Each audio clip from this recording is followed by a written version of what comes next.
Hello, I'm Cheryl McDermott, and I would like to reflect on today's training class.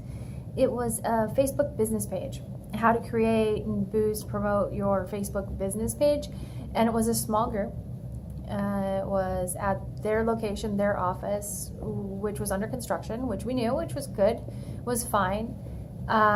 We had some technical issues, and I want to discuss that and how important it is as an instructor to be able to be quick on your feet and to be able to go with the changes. So luckily, and I mean you could do it with any size group, but luckily we had a very small intimate group, and the location was the environment was very cozy, meaning that we were on a couch and it was pretty laid back. So I went from going to be doing a formal teaching approach to a very casual teaching approach.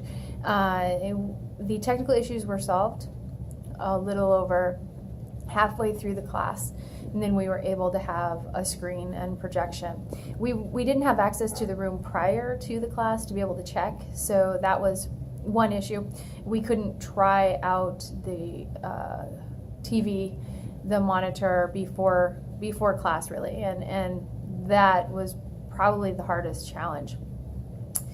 So it was just an hour class, and obviously it was very small. We ran into those technical issues, and the objectives that I had set up were hands-on objectives. So how the class was going to run was everybody was going to have their computers open, they'd be on their Facebook page, we'd be creating a Facebook business page, we'd be boosting a post, we'd be promoting the page, we would do all of that together so that they could watch me do it and then do it themselves.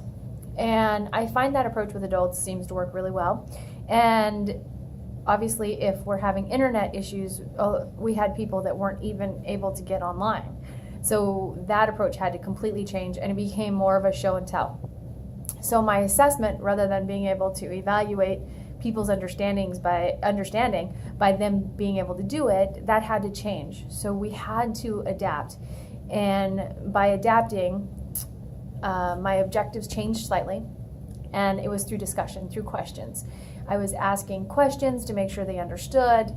Now, I can't guarantee that they will be able to go home and walk through it completely, and that's unfortunate. But what we did do to overcome that is we scheduled a follow-up class. And it's going to be back in the original office so that we know everything, the TV, the projector, everything's going to be working correctly so that we can get through all of the content and master all of the objectives like we had planned to do. But today it taught me again, and I get this lesson probably once a week, that we need to be able to adapt to whatever situation comes up, and this was no different. We had to just adapt, make it work, do the best that we could.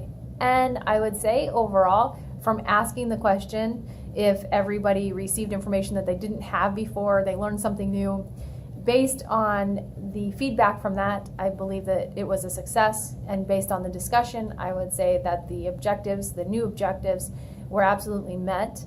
And I look forward to going back to that group and making sure that we can hit all of the objectives. But that was how today's training class went, and now I'm on to building a class for real estate. It's going to be a credit hour class, and I'm developing the curriculum now. I will probably touch in later this afternoon or tonight and let you know how that went and the tools that I'm using. Thank you.